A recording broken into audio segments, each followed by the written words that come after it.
You ask Tiger to solve. This deals with linear equations with one unknown.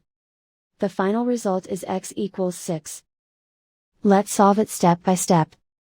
Simplify the expression. Group like terms. Simplify the arithmetic.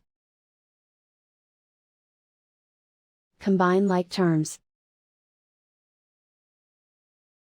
Group all constants on the right side of the equation. Subtract 12 from both sides. Simplify the arithmetic.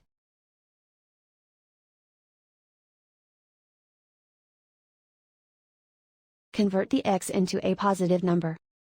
Multiply both sides by -1. Remove the ones. Simplify the arithmetic.